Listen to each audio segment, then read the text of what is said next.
They brought 17 combined years of expertise, two of the most expensive acoustic monitoring systems on the market, and a 40-page report confirming the plant was completely safe to operate.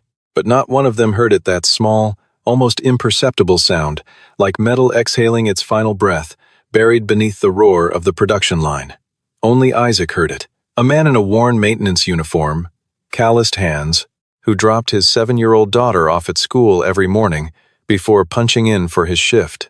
He heard it, and he knew if no one believed him in the next 30 minutes, nearly 200 people were not going home that evening.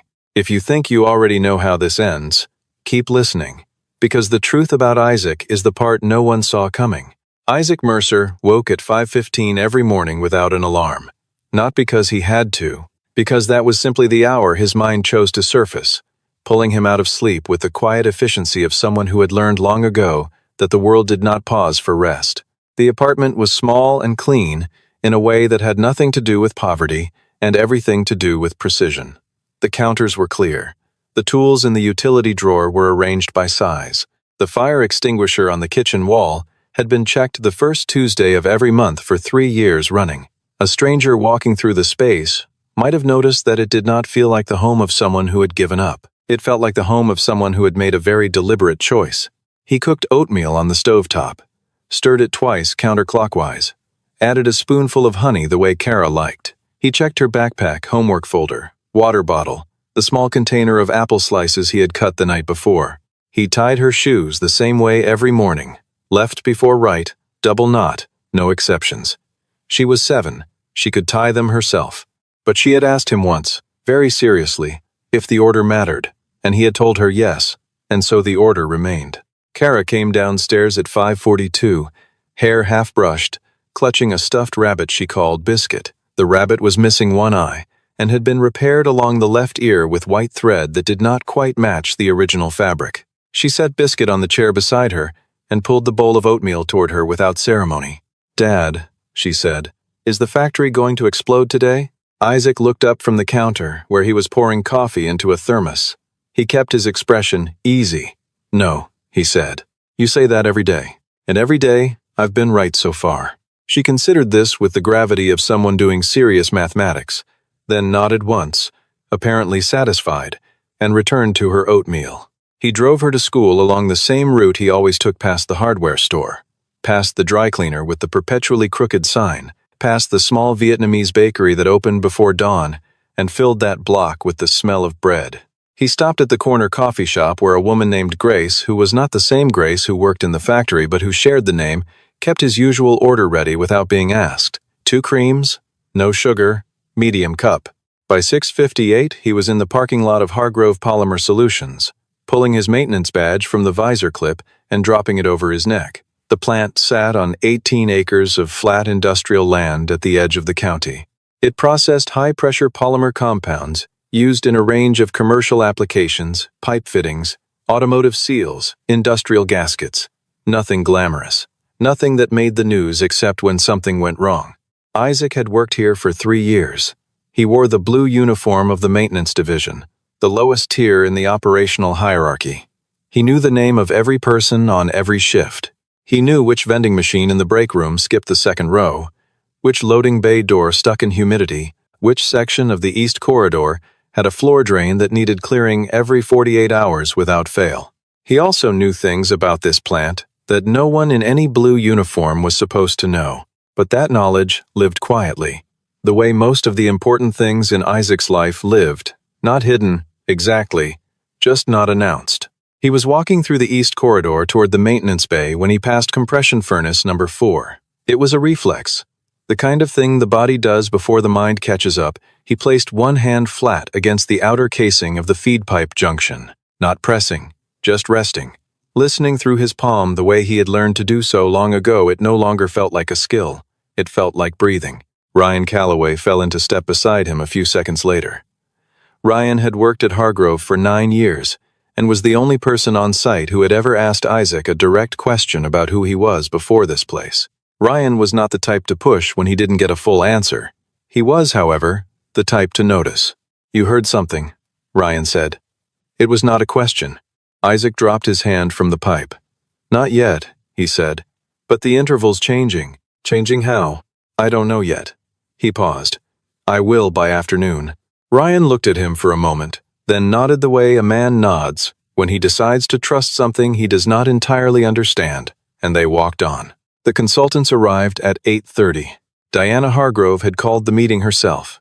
She stood at the head of the third-floor conference table in a charcoal blazer, hands clasped, back straight, looking like someone who had not slept as much as she appeared to have slept. She was 38. She had taken over this plant from her father 6 years ago when his health declined, and she had spent every year since then learning the language of a business she had loved from a distance her whole life, and was now required to speak fluently. The current pressure was specific. A regional industrial conglomerate called Vantage Manufacturing Group had approached Hargrove Polymer with a partnership offer, essentially an acquisition structured as a joint venture. The terms were generous. $120 million in capital investment, modernized equipment, expanded contracts. The condition was a full safety certification from an independent engineering firm, confirming the plant was structurally ready to double its output capacity. Without that certification, the deal dissolved. Charlotte Webb, Diana's assistant, and the person who functioned as the actual operational memory of the third floor, set 2 folders on the table as the consultants walked in. She had already formed an opinion before either man spoke. She kept it to herself, as she generally did, and reached for her notepad. Cameron Holt walked in first. He was 51, with the confident bearing of someone who had been told he was the most qualified person in the room for so long that he had stopped needing anyone else to confirm it. He wore a gray suit and carried an aluminum case that contained equipment Isaac would later identify on site. His handshake with Diana was firm and slightly too long. He used her first name without asking. His associate, Adrian Cross, was younger, early 30s, thorough in the way that people are thorough when they are compensating for something they privately worry they lack. He set up the laptop and the projection equipment while Cameron explained their methodology to Diana in terms that were accurate and also completely designed to establish an asymmetry between the people in the room who understood and the people who were supposed to be impressed. Charlotte wrote one sentence in her notepad.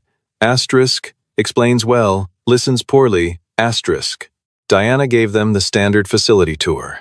Through the production floor, the chemical storage annex, the compression wing. When the group reached the maintenance bay, Isaac was at the far end, replacing a coupling on a secondary coolant line. Cameron glanced at him. Who's that? He asked Diana. Isaac. Maintenance. He's been here longer than most of the floor supervisors. Cameron nodded with the specific variety of attention that people deploy when they are not actually paying attention, and moved on. Isaac did not look up from the coupling, but he watched Cameron's feet as the group passed, noted the direction they were heading, and filed it. He finished the coupling at 9:40 and walked the long way back through the compression wing. Not because it was faster, because furnace number 4 was in the compression wing. He stopped. Both hands this time. Eyes closed. The hum of a properly functioning high-pressure polymer furnace is a steady, layered sound, a low continuous tone produced by the heating elements, a mid-frequency vibration from the pressure cycling, and a higher oscillation from the feed valves opening and closing in sequence. When all 3 layers are present and consistent, the machine sounds, to someone who knows how to listen, like a chord. Furnace 4 was missing a note. Not missing it entirely. It was there, but it was arriving late. Every 7 seconds, in a gap so brief that any standard acoustic monitoring software, sampling at the points Cameron's team would choose, would average it out and report a normal reading. Isaac stood there for 81 seconds. He counted. He did the calculation he had done hundreds of times before, in plants across 9 states, in facilities that paid him a great deal of money to stand exactly like this and listen exactly like this. The irregular interval, the specific frequency range, the location on the pipe at the junction between valve number 7 and the 45-degree elbow that redirected the feed line toward the lower chamber. Fatigue resonance. The internal wall of the pipe, at that junction specifically, was fracturing from the inside, not visible from the exterior, not detectable by the standard acoustic sensor placements in any ISO-compliant monitoring protocol, because the ISO protocol placed sensors at the access panels, and the access panels were not where the fracture was. He knew this because he had written a portion of that monitoring methodology himself, 11 years ago, for a different company, and he had also written the supplemental note on page 47 of a technical annex that no one read, explaining why the standard placement missed junction resonance in elbow configurations above 30 degrees. He looked at his watch. It was 10:12. The afternoon shift began at 2. The shift startup sequence, he knew this because he had read every operational procedure in this facility during his first 2 weeks. On the job triggered, automated heating 17 minutes before personnel arrived at their station. He did the math. He went to find Cameron Holt. Cameron was in the temporary office on the second floor, working through the morning's data with Adrian, when Isaac knocked and stepped in. The fluorescent light made everything look slightly bleached. Cameron looked up with the mildly inconvenienced expression of a man who had been interrupted. Isaac said it plainly and without preamble. Furnace 4 has a problem. I'm hearing fatigue resonance at approximately 12 Hz on an irregular 7-second cycle. The fracture point is at the junction between valve 7 and the 45-degree elbow. You need to pull a pipe wall ultrasound on that specific section before the afternoon shift. Cameron set down his pen.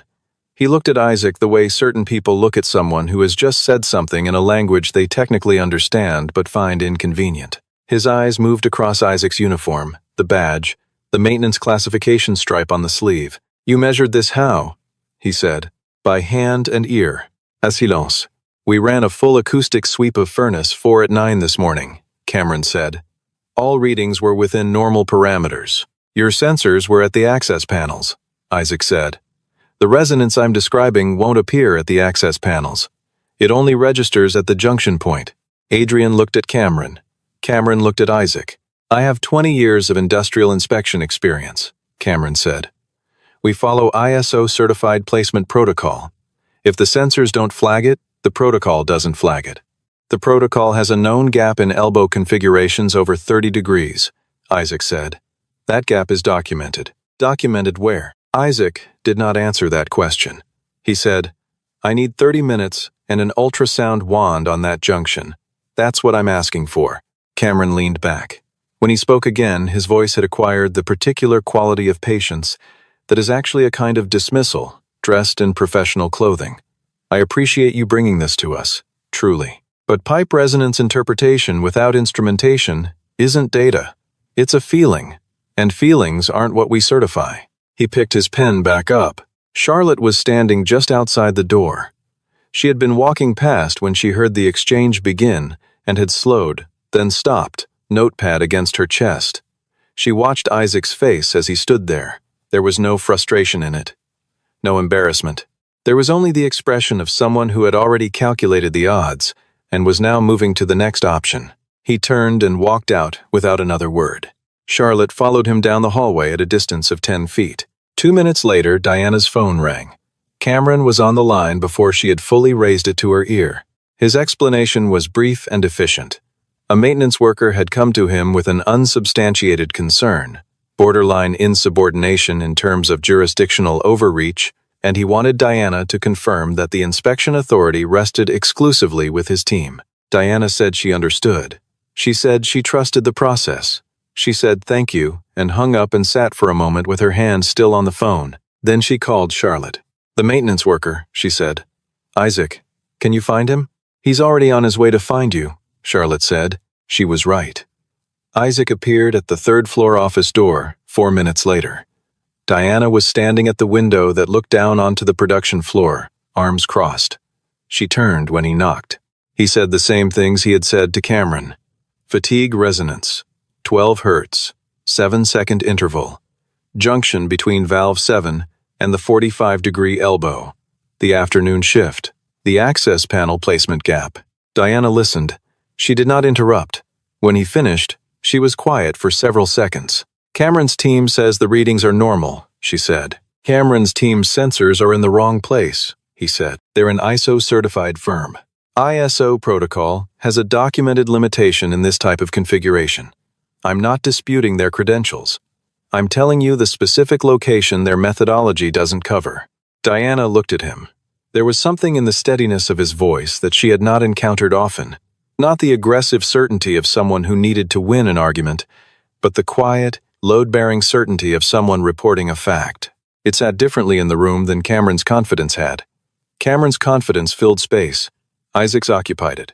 But $120 million was a real number, and her father had built this plant with his hands, and the consultants had credentials she did not. "Isaac," she said, "I have to trust the professionals I brought in for this." He looked at her for 1 second, 2, then he nodded. "All right," he said. He was down the stairs and through the second floor before the elevator finished cycling. Ryan was eating a sandwich at the break room table when Isaac came in, pulled out a chair, and sat across from him without taking anything from the vending machine or the refrigerator. "She sided with Cameron," Ryan said. Also not a question. "Yes, so what now?" Isaac put his phone on the table. He opened the camera. He pressed record, pointed it at himself, and began to speak in a calm, measured voice, describing the acoustic characteristics of Furnace 4's resonance pattern, the exact location of the suspected fracture, the methodology he had used to identify it, and why the standard monitoring protocol would not catch it. He described the specific consequences of a wall thickness failure at that junction under afternoon shift operating pressure. He spoke for 4 minutes and 11 seconds without stopping. He sent the file to Ryan.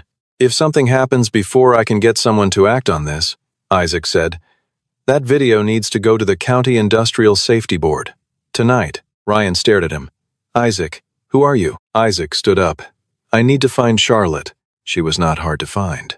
Charlotte Webb moved through Hargrove Polymer Solutions with the efficiency of someone who had spent 7 years memorizing its geography, its personnel, and its patterns. She was at her desk on the 3rd floor when Isaac appeared in her doorway, and she looked up at him with the expression of someone who had been expecting this visit. "Can you pull the maintenance history log for Furnace 4? He said. She could. She was already typing. The log covered 30 months. Isaac stood beside her desk and read while she scrolled. He pointed twice. She stopped scrolling both times. The first entry was 18 months ago. A floor supervisor named Wyatt had logged an unusual sound from Furnace 4, described in his own words as a noise like a slow drip, inconsistent, not constant. The response entry, filed 2 days later by the maintenance team's former lead, read, "Asterisk surface sensor recalibrated. Readings normalized. No further action required." Asterisk. The second entry was 7 months ago. A different operator had flagged a vibration irregularity during a high-load cycle. Response. Asterisk sensor housing adjusted. Vibration within acceptable range post-adjustment. Asterisk. Surface sensor. Sensor housing. Not pipe wall ultrasound. Not internal inspection. The cost of a pipe wall ultrasound on that section. Approximately $900 plus 4 hours of downtime. The cost of recalibrating a surface sensor, $40 and 20 minutes. Charlotte sat very still looking at the screen. Both times, Isaac said, they adjusted the sensor instead of checking what the sensor was trying to tell them. "How long has the wall been fracturing?" she asked. "I don't know exactly, but based on the resonance pattern I'm hearing today and those 2 logged complaints, I'd estimate the process started somewhere between 12 and 18 months ago." She looked at him directly. "Why didn't you come to me this morning?" "I went to the people with the authority to stop the shift," he said. "You have the authority to give me information. That's different. And right now, information is what I need." Charlotte closed the maintenance log, opened a new window, and printed 2 pages. She handed them to Isaac without a word. He took them and walked out. It was 11:47. The afternoon shift began at 2. He had the log pages, the video on Ryan's phone, and a measurement he could feel in his palms but could not prove on paper. None of that was enough to stop a shift without authorization. He needed Diana, and Diana had already told him no. He went back down to the production floor. He stood near the east window and looked through the glass at the people working the morning shift. Wyatt Garrison, 26 years old, operating the feed belt with the focused expression he always wore, headphones around his neck, coffee going cold on the ledge. A woman named Grace Whitfield, who had asked Isaac 3 weeks ago if he knew anyone who could fix a bicycle, because her son had outgrown his, and she was trying to stretch the month.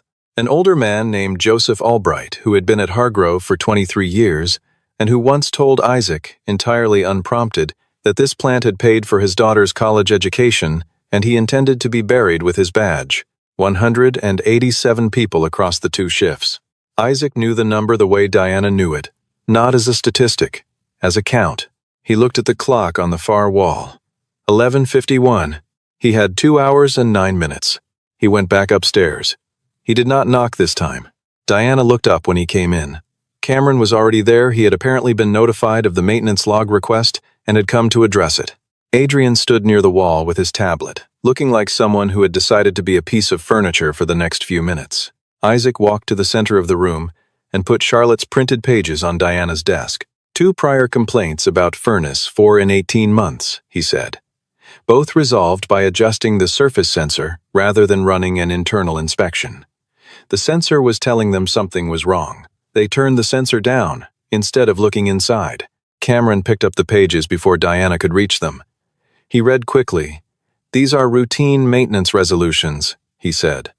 "Sensor recalibration is a standard response to minor vibration flags. Not when the vibration is coming from inside the wall," Isaac said. "You don't know that's what it was.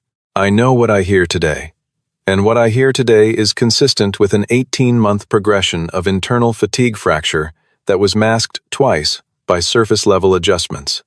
He turned to Diana. "I need 30 minutes and an ultrasound wand. If I'm wrong, I'll hand in my badge before you ask for it. If I'm right, you need to cancel the afternoon shift." Cameron set the papers down. "Diana, this is a production delay that puts your certification timeline at risk. My team has done this assessment according to standard. Where is the ultrasound equipment?" Isaac said. Not to Diana. To Cameron. Direct. Cameron stopped mid-sentence. "Your team brought an ultrasound unit," Isaac said. "I saw it in the case when you came in. Where is it now?" A pause. Cameron looked at Diana. Diana was looking at Isaac. The room was quiet for 4 seconds. 5. Charlotte, who had come in behind Isaac without announcing herself, stood near the door and did not move. Diana said, "Cameron, give him the equipment. This is irregular, and I want it documented that I give him the equipment." Cameron gave him the equipment. They went down together, Isaac, Cameron, Adrian, and Diana, who left the 3rd floor for the production floor for the first time in 11 days. Charlotte remained behind, then changed her mind and took the stairs. Wyatt saw them coming and stopped the belt out of instinct. He had been at Hargrove long enough to know that when the owner walked onto the floor in the middle of a shift, you stopped moving and paid attention. Isaac carried the ultrasound unit to Furnace 4. He did not go to the access panel. He went to the junction, the inside corner, where Valve 7's housing met the 45-degree elbow that angled the feed line down toward the lower chamber. He placed the transducer head against the outer surface of the pipe at that exact point. He held it steady. The unit hummed. The reading appeared on the screen. Wall thickness at the measurement point, 2.1 millimeters. Required minimum for safe operation at afternoon shift pressure load, 4.5 millimeters. Internal fracture propagation estimate, 68% of wall cross-section. Failure probability at afternoon operating pressure, elevated. Cameron looked at the screen. He did not speak. He looked at it the way a person looks at something they cannot argue with and are not yet sure what to do with. His hands were still. His expression was still. He was, for the first time that day, entirely quiet. Isaac straightened. He took the handset from his belt and called Diana directly, even though she was standing 4 meters away. "Cancel the afternoon shift," he said, "right now." She was already on her phone, but the shift system had automated. The startup sequence for the afternoon cycle had been triggered at 1:55, 5 minutes, before Diana's call reached the floor supervisor station. At Hargrove Polymer Solutions, as at most facilities of its type, the afternoon shift initialization was scripted to begin 17 minutes before the official start time to allow equipment to reach operating temperature before personnel reached their stations. Furnace 4 was already heating. Wyatt was at the control board before anyone else. He saw the pressure reading on the main display and called out before he was supposed to, "Something's wrong with the pressure bleed. It's not leveling." The pressure gauge on Furnace 4 read 60% of operating capacity and was climbing. The standard climb rate was 3 percentage points per minute. It was climbing at 5. The secondary pressure relief valve number 3 in the lower annex was stuck. Not jammed. Stuck. A separate, smaller maintenance issue that had been on a backlog work order for 11 days, flagged as non-urgent because valve 3 was a redundant system not part of the primary pressure path. Except today, with the primary feed line already compromised, valve 3 was the difference between managed pressure reduction and catastrophic failure. Cameron called his firm's technical center on speaker. An engineer on the other end walked through the scenario and arrived at a recommendation. Activate emergency vent valve number 1, which would force a rapid pressure discharge from the upper chamber. Isaac said, "Don't." Cameron turned. The technical team is recommending activating vent valve 1 on a compromised elbow joint will create a reverse pressure pulse. With the wall at 2.1 millimeters, that pulse will rupture the pipe immediately. The explosion radius at this compound's temperature and pressure will be at least 15 meters. The technical team has the specifications. The technical team is reading a spec sheet. I'm standing next to the pipe. Diana looked at Isaac. Not at Cameron, not at the phone, at Isaac. "What do we do?" she said. Flat. Certain. A transfer of authority as clean as a key change. Isaac stepped to the main control board beside Wyatt. He did not hesitate. He had not hesitated since he walked into this room the first time this morning, except the hesitation that was actually calculation. He closed valve 2 and valve 5 simultaneously, using manual overrides that most of the operators had never touched. Closing them together created a pressure buffer zone in the midsection of the feed line, a contained volume that would absorb the excess pressure without transferring it to the compromised junction.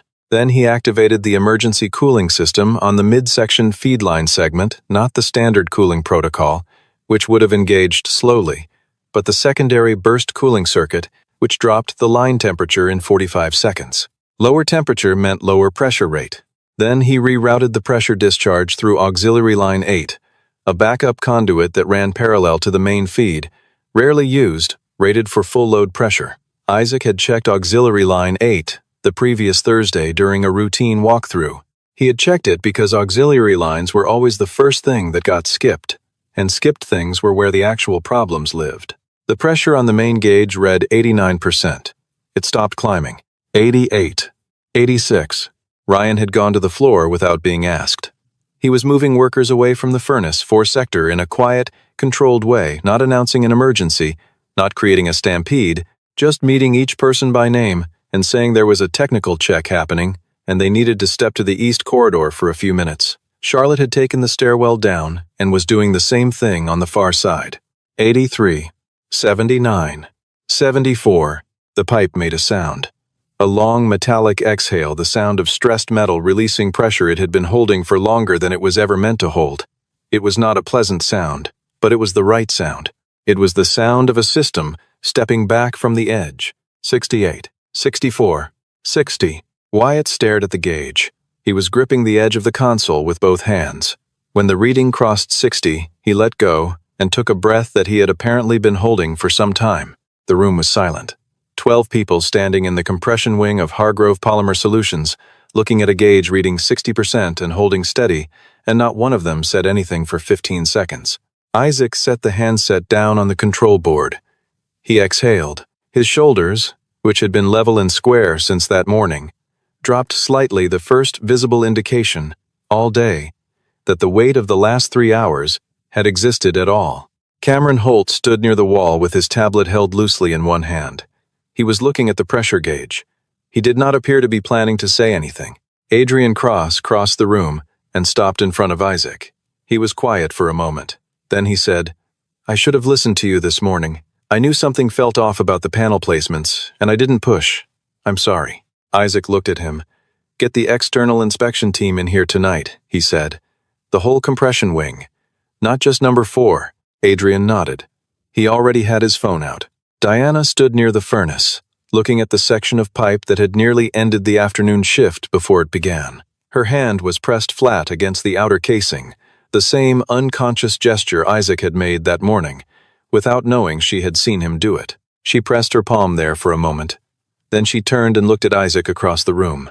The independent engineering firm Diana brought in that evening took 6 hours to complete their assessment. Their findings on furnace 4 matched Isaac's precisely.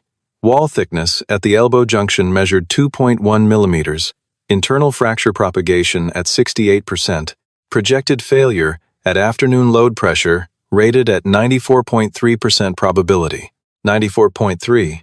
The number moved through the plant by morning shift, the way numbers do when they carry that kind of weight from Wyatt to the locker room, from the locker room to the parking lot, from the parking lot to the phone calls people made on the drive home. Grace Whitfield found Isaac in the corridor near the East Bay before lunch. She did not say much. She said, "Thank you. My son's 11. Isaac nodded. She walked on. Joseph Albright found him at the coffee machine. He shook Isaac's hand and held it for a moment, longer than a standard handshake, the way men of a certain generation communicate things they consider too important to compress into language. 23 years, 2 daughters, a badge he wore with the quiet seriousness of someone who understood what the job actually meant. He did not say anything at all, but the grip communicated something that words would have made smaller. Cameron Holt was in the conference room on the 3rd floor when Diana came in and closed the door. What was said between them was not overheard and was not repeated. What was known was that the contract between Hargrove Polymer Solutions and Hartwell Industrial Solutions was terminated that day. Diana drafted a formal letter to Hartwell's parent company and attached the independent engineering report and the maintenance history log. She signed it herself. That evening, Ryan and Isaac sat in Ryan's truck in the parking lot with the windows down. The shift change had happened an hour ago. The lot was mostly empty.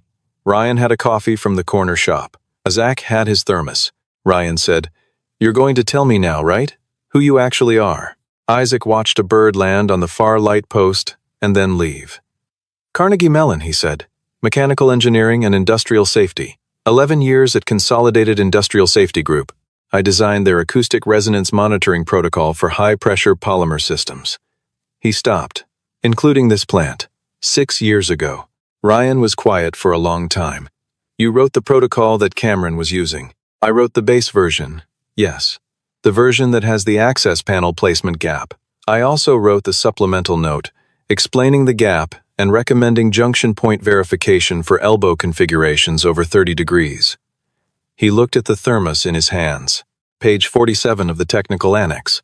No one reads it. "Why are you here? In a maintenance uniform. Why didn't you?" "Eleanor died when Kara was 14 months old." He said it simply, the way someone says a fact they have said many times inside their own head. The job required travel, 3 weeks out of 5. I had a 14-month-old, and no one to leave her with. He paused. Hargrove runs fixed shifts, 8 to 4. Kara's school is 7 minutes away. The schedule hasn't changed in 3 years. Ryan looked out the windshield. "You gave up that career for a shift schedule." "I didn't give anything up," Isaac said. "I chose something." Ryan nodded slowly. He understood the distinction. He had always been good at those. "Does Kara know?" Ryan asked. "She knows I fix things," Isaac said. "She thinks that's what I do." Ryan almost smiled. "It kind of is." Isaac opened the truck door. "Kara gets out at 3:30. I need to call and check that Ryan that you specifically actually picked her up today like you said you would." "I picked her up. She told me 3 stories about a rabbit that apparently has feelings." "Biscuit." "Yes, he's going through a lot." The next morning, Diana came to the maintenance bay. She came before 8, before the full shift was assembled, and the handful of people already at their stations noticed because Diana Hargrove had not been in the maintenance bay in at least 2 years. She walked in without ceremony, and she looked like someone who had decided something and was at peace with having decided it. She found Isaac at the secondary coolant bench, running a standard line check on a fitting that did not need to be checked. He did it anyway. That was the kind of person he was. She placed a white envelope on the bench beside the fitting. He looked at it. He did not pick it up.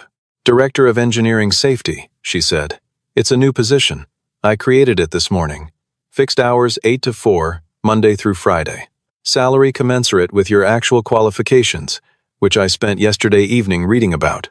She paused. "I should have read your file before I signed a contract with Hartwell.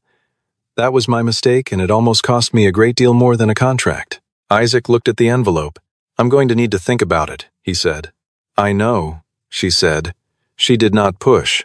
That was the thing about Diana Hargrove that he had not expected, and that now, in retrospect, made a kind of sense. She had spent 6 years learning this plant, and the lesson this plant kept teaching was that the most important things revealed themselves slowly if you gave them space.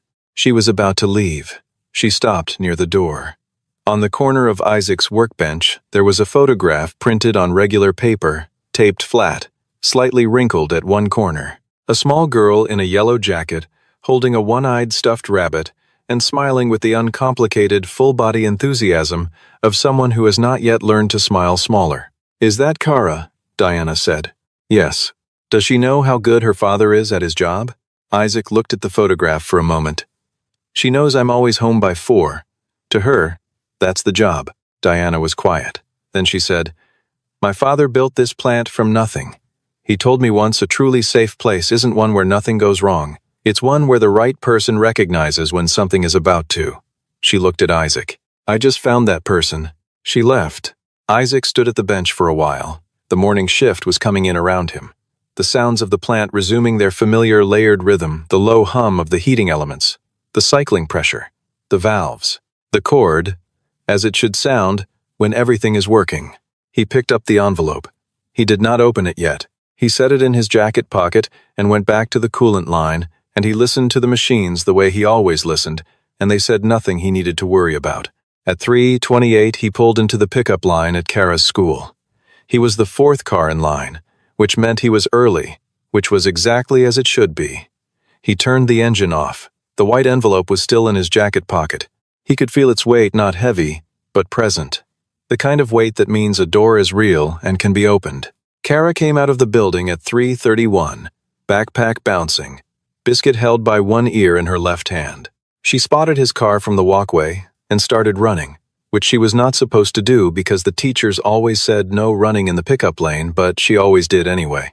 She climbed in and buckled her seatbelt with the focused competence of someone who had been doing it herself for 2 years and was proud of that fact. "Did the factory explode?" she said. "No," he said. "Did anything exciting happen?" He started the car. Checked the mirror. Signaled left. "I fixed something," he said. "Was it broken?" "Yes." "Did you know how to fix it?" "Yes." She nodded, apparently satisfied, and reached into her backpack for the apple slices he had packed that morning. She held out a piece to Biscuit first, as she always did, and then ate one herself. Isaac pulled out of the lot and drove toward home. His right hand rested on the gear shift. His left settled, after a moment, on the envelope in his jacket pocket. Not opening it, just resting there. He left it there for the whole drive, but when he parked the car in front of the apartment, he took it out. Kara was already unbuckling, already narrating something about a disagreement at recess that apparently involved a 4-square court and a question of jurisdiction. Isaac folded the envelope once and held it. He did not put it back.